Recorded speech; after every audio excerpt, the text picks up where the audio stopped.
It was early morning in Chapel Hill when two friends came back to their apartment, thinking Faith Hedgepeth was just sleeping in. Her car was outside, the door was unlocked. Everything looked normal until they walked into her room. What they found stopped them in their tracks. There was a blanket covering something on the floor, blood on the walls. The room was still, but it was clear something terrible had happened. There were no broken locks, no cameras showing who came or went. Just a few strange late-night texts, some suspicious behavior, and a crime scene no one could ever forget. What really happened in that apartment? And why did it take so long for her killer to be caught?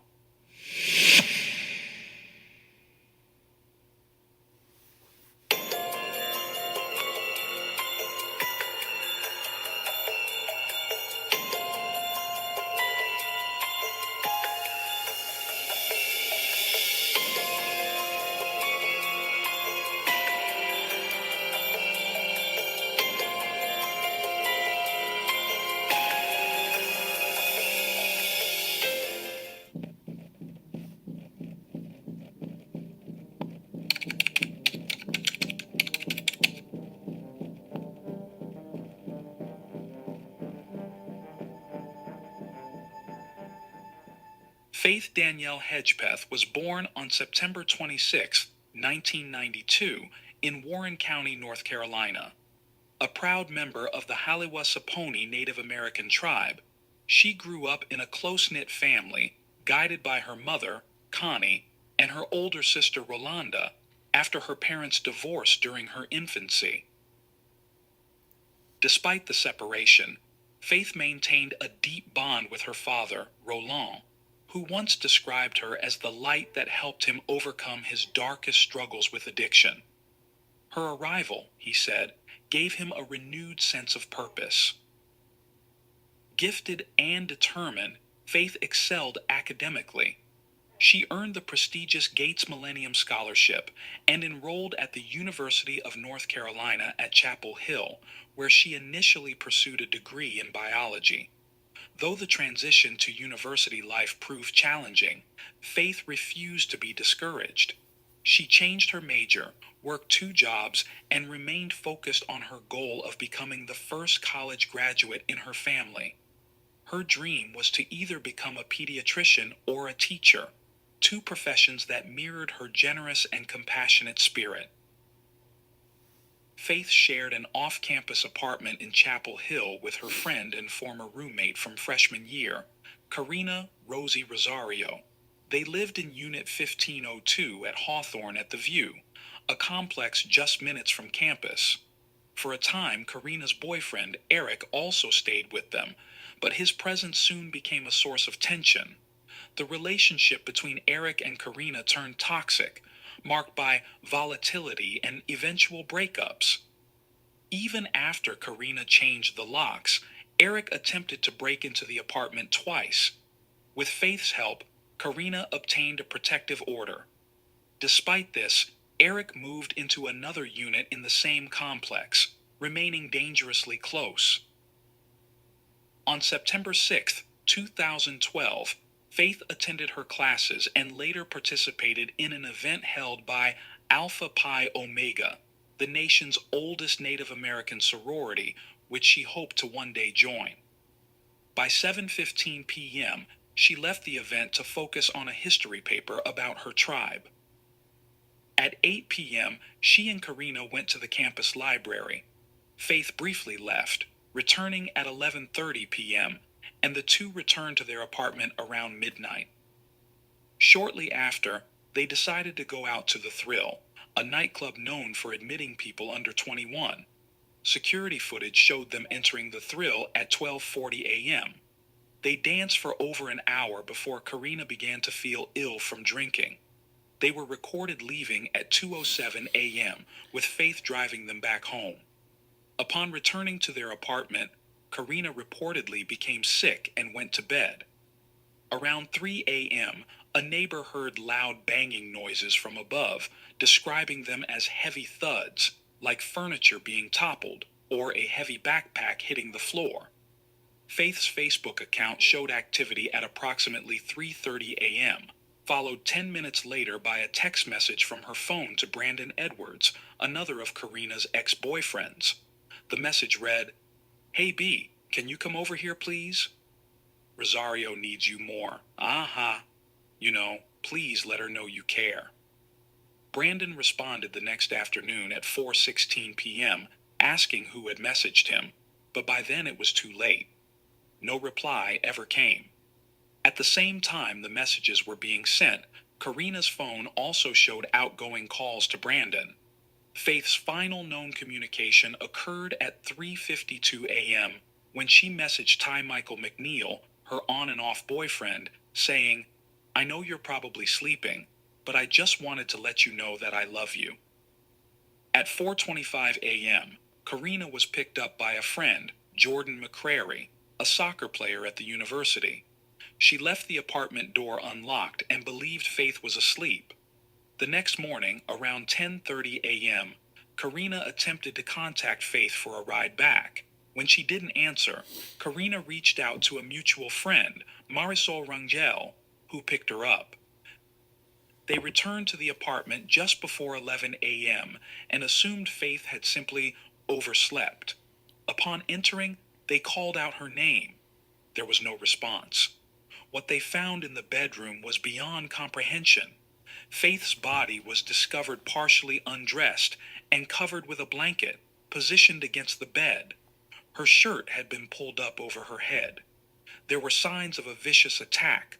Blood spattered across the walls, floors, and furniture. A used tampon was also found near her body, a detail that deeply disturbed investigators.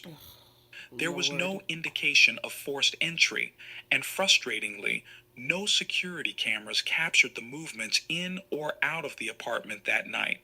Karina was the one who placed the 911 call. The moment authorities stepped into the apartment, they were met with a scene so disturbing it left even seasoned officers shaken. The brutality of the crime was undeniable. Faith Hedgepeth had been violently attacked, and the evidence of the assault was everywhere. She was pronounced dead at the scene. In the days and months following the murder of 19-year-old Faith Hedgepeth, investigators uncovered disturbing details that painted a chilling picture, but still left too many questions unanswered. One of the most significant discoveries was the presence of semen on Faith's body. DNA testing revealed it matched genetic material found elsewhere in the bedroom. While the physical evidence pointed to a possible sexual assault, the autopsy found no major trauma to the genital area. Still, Chapel Hill police leaned toward the belief that Faith had likely been raped, a conclusion her family firmly supports. A Bacardi rum bottle recovered from the crime scene became a key piece of evidence. It contained both tissue fragments and DNA, leading investigators to believe it may have been the murder weapon. Beside Faith's body lay a fast food bag from Time Out Chicken, with a handwritten message scrawled across it. "I'm not stupid. Bitch. Jealous." Strangely, although the room was splattered with blood, the note remained clean.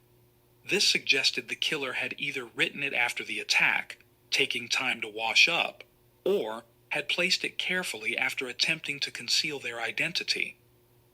Handwriting expert Peggy Waller examined the note and concluded that it was written in a disguised style, indicating someone deliberately altered their handwriting to avoid being recognized.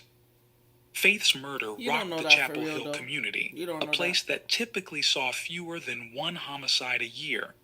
According to Police Chief Chris Blue, her case quickly became one of the most extensive homicide investigations in North Carolina history. Still, for many months, updates were sparse.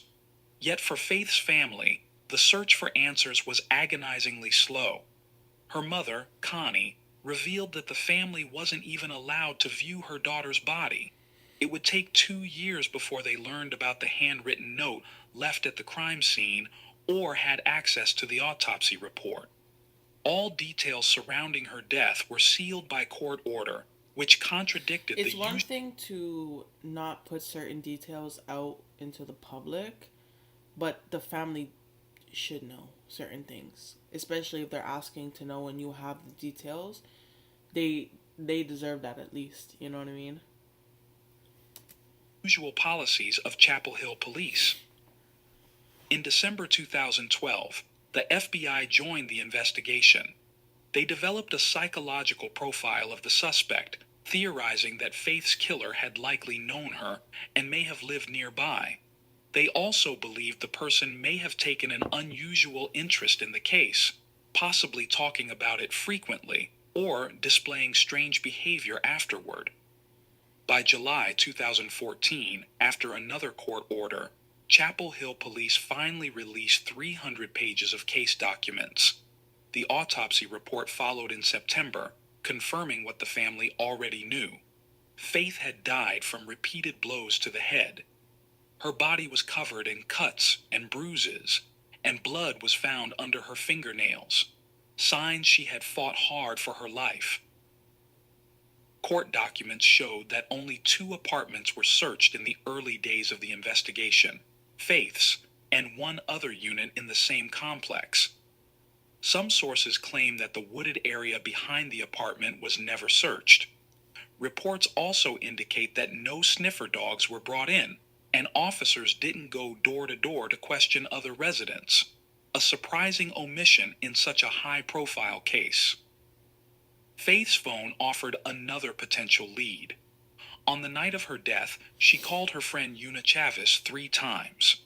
One of those calls left a voicemail, an accidental recording believed to have happened while the phone was in Faith's pocket. The message is difficult to understand, but those who knew her well believe it captured a tense moment. Some claimed they heard arguing or even a struggle. Others thought it just sounded like nightclub background noise. Faith's father, Roland, insists he can hear his daughter in distress. One journalist, Tom Gasparoli, became deeply invested in the case, launching a blog and podcast to help uncover the truth. He worked alongside forensic audio expert Arlo West, who reviewed the voicemail in detail.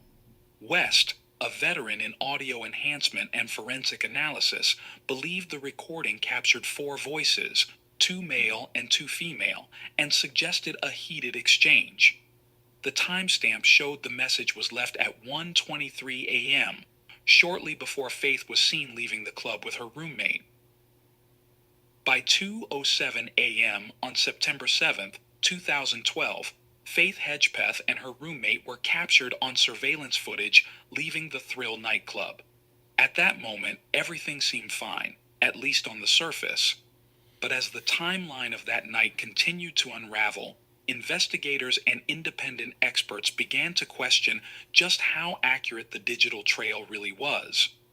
One of those experts was forensic audio analyst Arlo West, who expressed doubts about the timestamp on a mysterious voicemail left from Faith's phone at 1:23 a.m., a time that seemingly conflicted with the known club footage.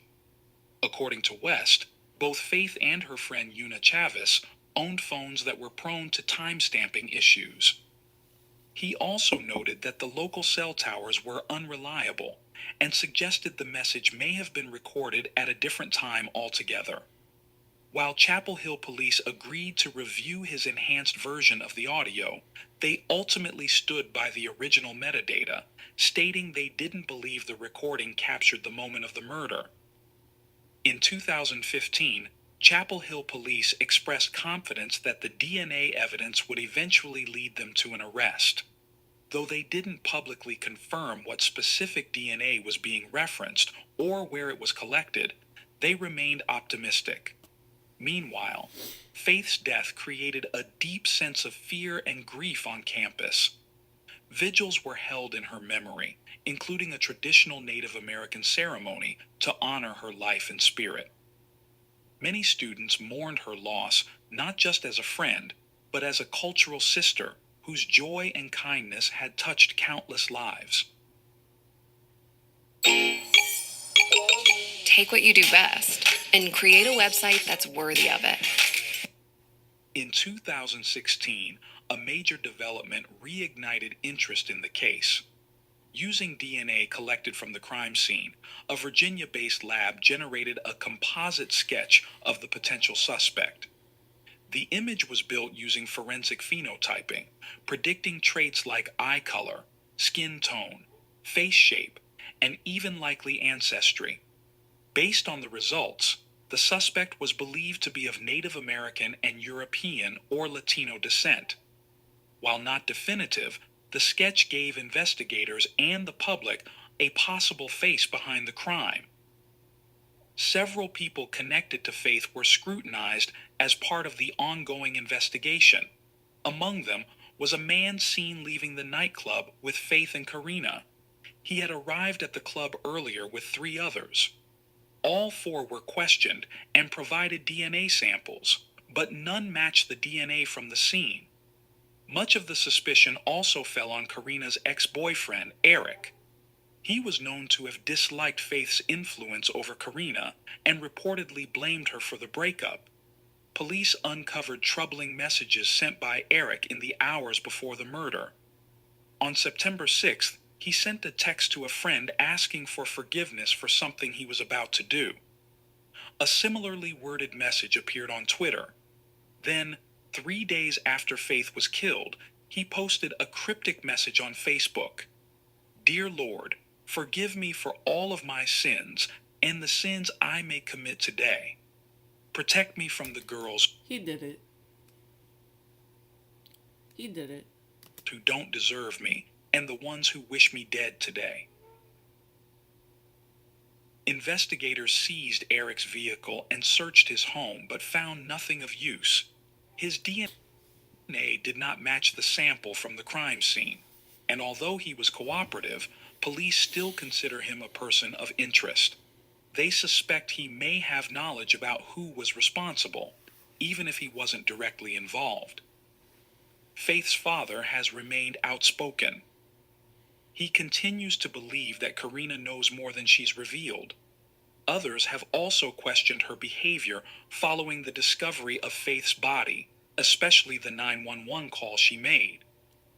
The call, which lasted over 8 minutes, made no mention of Faith by name and didn't acknowledge that another friend was also present in the apartment.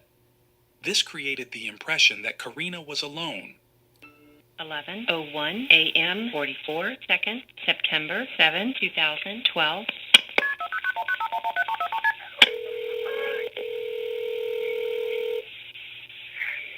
Durham 911, where is your emergency?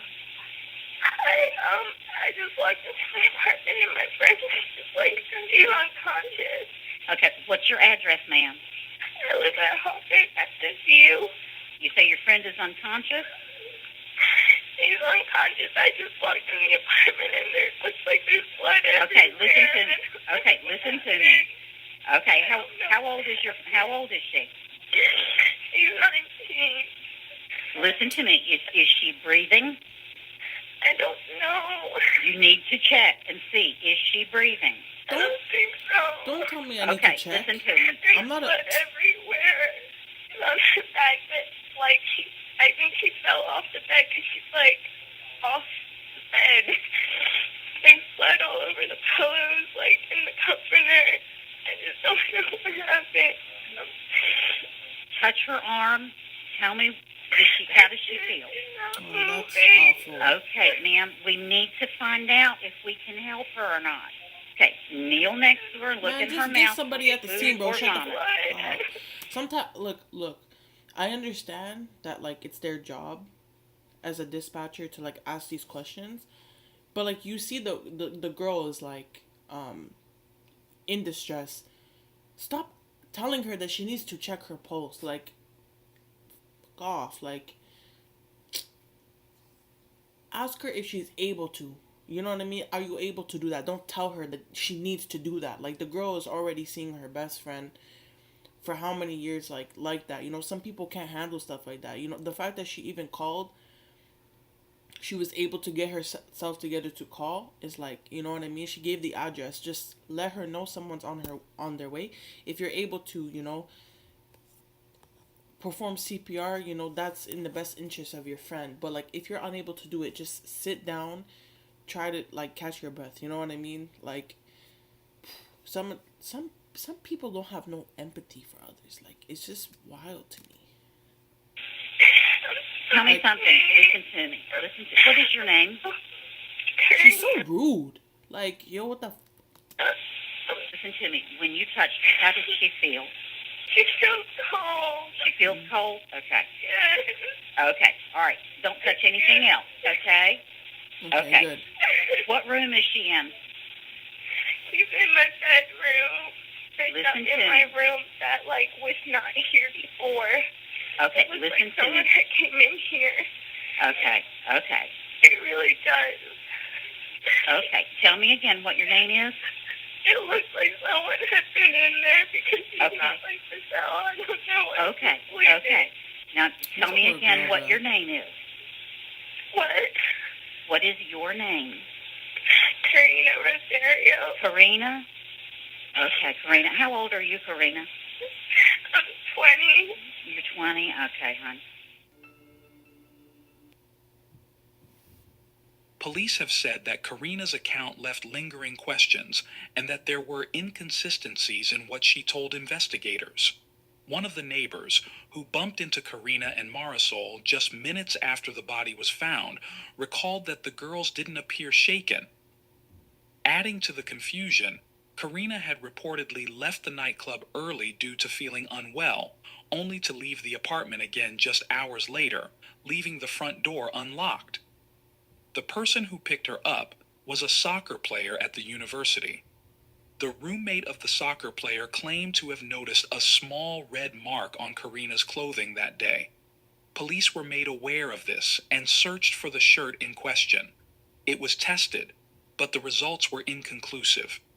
Authorities could not say whether the stain was blood, nor did the test link Karina directly to the crime. Despite the lack of physical evidence tying her to the murder, Karina has remained a central figure in the case. Private investigator Hunter Glass, who has worked closely with Faith's family, believes that the truth may lie with her. He suspects a possible argument between Faith and Karina at the Thrill nightclub, possibly over a relationship, could have been the spark that led to Faith's death. Not long after the murder, Karina moved out of North Carolina and has not spoken publicly about the case. According to Faith's father, Roland, she stopped answering his calls as well. Still, police say Karina has always been cooperative when contacted. As the investigation expanded, other names began to surface. Karina revealed that Faith had been romantically involved with both her high school sweetheart, Alex, and Ty Michael McNeil around the same time. She described Ty as emotionally intense and said Faith had once confided that he pushed her into a wall during an argument. Another friend, Una Chavis, who received a mysterious voicemail from Faith's phone the night of the murder, echoed similar concerns. Una recalled Faith telling her that Ty had also struck her in the past. Ty was interviewed during a 2018 case review. He said that on the evening before Faith's death, he texted her asking if she wanted to spend time together, but received no reply until a message arrived from her phone at 3:52 a.m. The message read as affectionate, but both Roland and Una felt it didn't sound like Faith. She had just recently told Una she wanted to rekindle her relationship with Alex, making the late-night message to Ty seem out of character. Ty submitted a DNA sample and said he had an alibi, but wasn't sure if police had officially cleared him.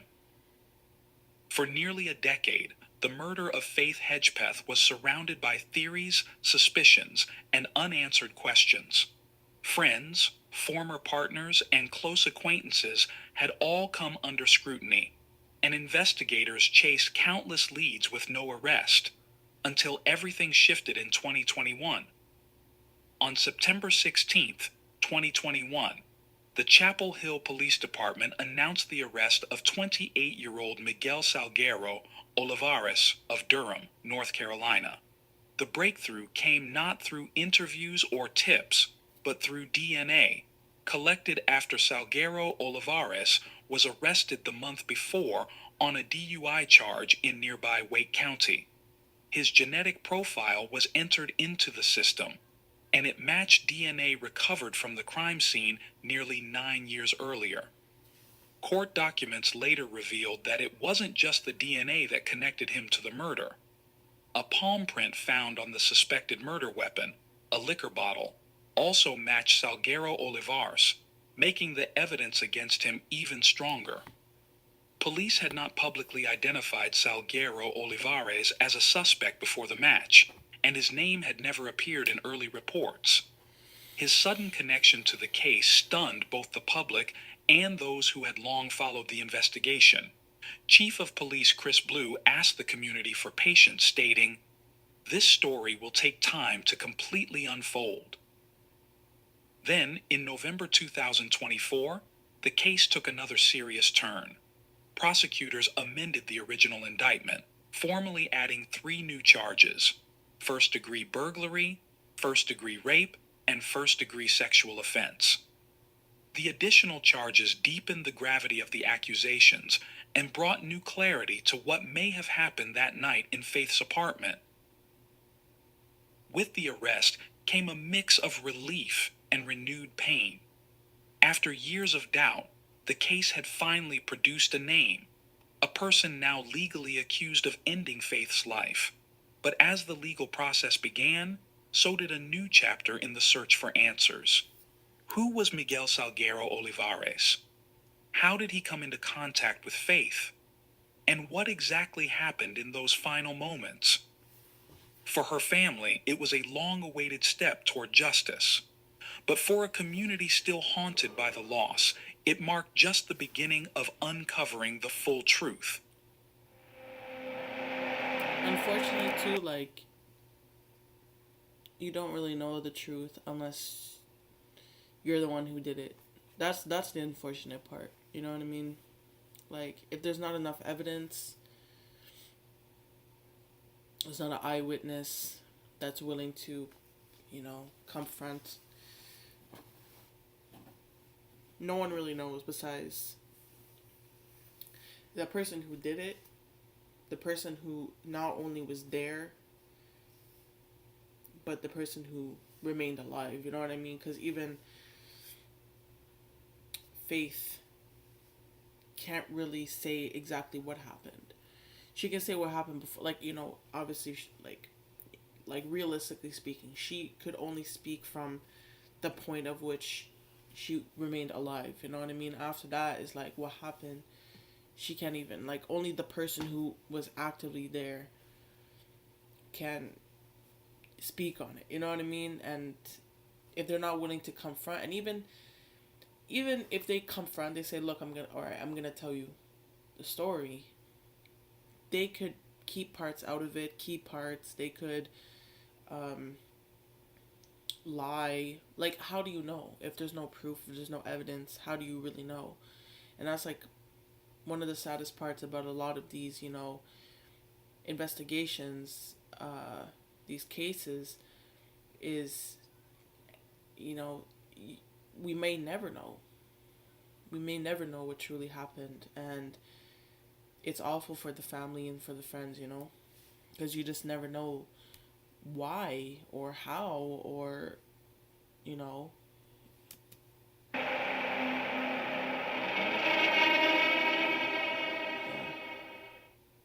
Thanks for tuning in to Yeah.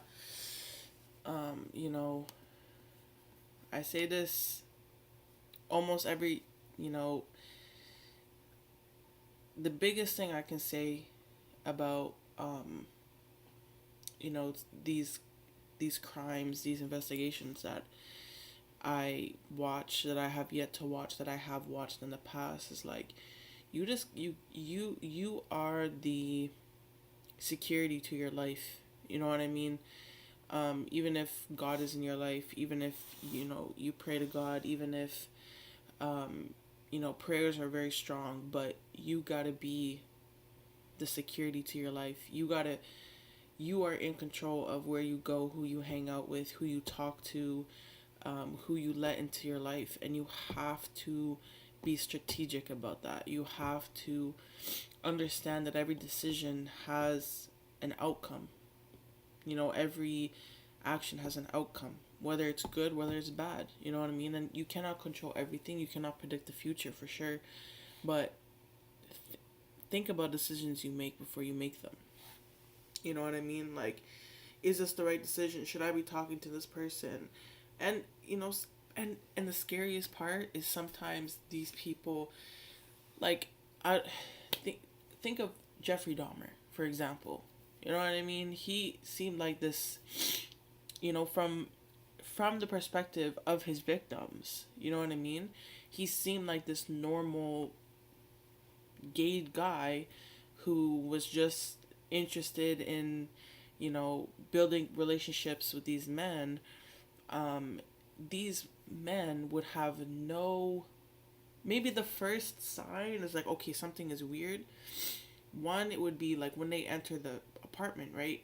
Everything would be when they enter the apartment, and you've already taken that step where like Jeffrey is like, okay, you know, we're there, because you step in and you smell, you know, he had a refrigerator with, you know, his victims in it, and so you're gonna have that smell that his neighbor even complained about.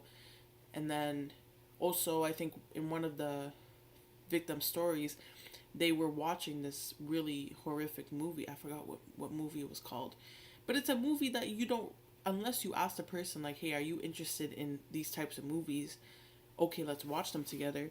To just have it playing is very abnormal. It's very weird. Like, it would have caught me off guard. You know what I mean? Like, if you chose, if it was just something on the TV and you had it on that channel and just played, like, that's one thing. But to have actively chose that movie, it's like, that's a red flag. You know what I mean? But other than that, like, there's not a lot of things that his victims could have been like, oh, okay, no, I'm not going to his place. He seems off. He just seemed like a normal dude. But yeah, you just, you know, gotta be careful with, you know, who you let into your life, who you talk to, who you bring your energy with, you know, who you yeah, you know what I mean? But, you know, rest in peace to Faith, and that's you know, hopefully they the family and friends, you know. Anyway, another video, you know, maybe comment down below your thoughts on the video, and yeah, thank you for watching. Peace out.